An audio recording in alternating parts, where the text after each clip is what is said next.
Hi, this is Attorney Antonio Jimenez with Florida Divorce Law Group.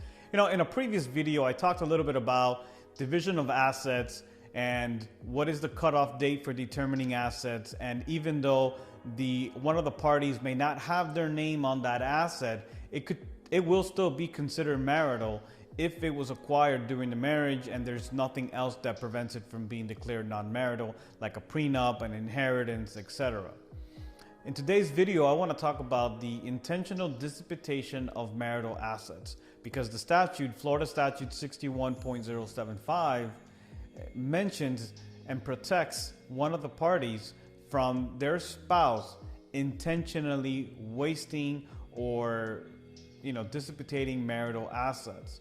So what the statute says is that either going back to the date of filing the petition or within 2 years prior to the petition for divorce being filed, if one spouse has caused a dissipation of marital assets, then the other spouse could receive an additional credit from the totality of the marital assets. And the language that the statute specifically says is this: it's the intentional dissipation, waste, depletion, or destruction of marital assets after the filing of the petition or within 2 years prior to the filing of the petition. So what essentially this means is, like, I'll give you a quick example. If one spouse has $100,000 in a savings account, that $100,000 that was acquired during the marriage, it would be considered marital. So $50,000 of that $100,000 would presumably belong to each individual party. $50,000 for the one spouse, $50,000 for the other spouse.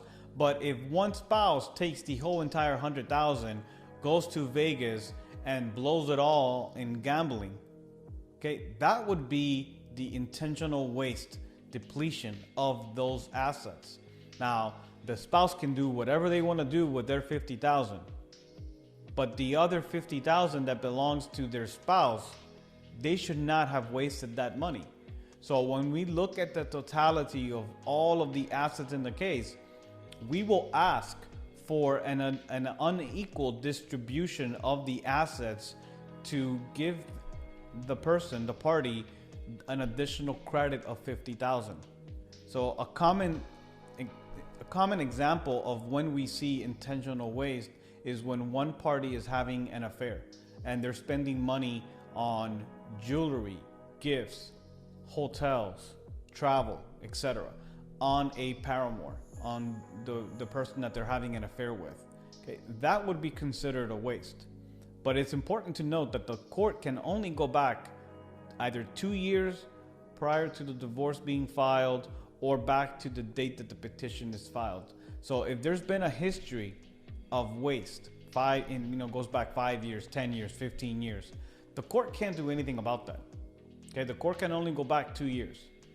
So it's important to note that the statute that deals with the equitable distribution of marital assets and debts does take into account the purposeful, the intentional depletion, waste, dissipation of marital assets. So there is protection under the law if your spouse is intentionally wasting marital funds, okay, or destroying the home, or for example, they don't pay the mortgage and they were the party that was responsible for paying the mortgage, and they've allowed the home to go into foreclosure.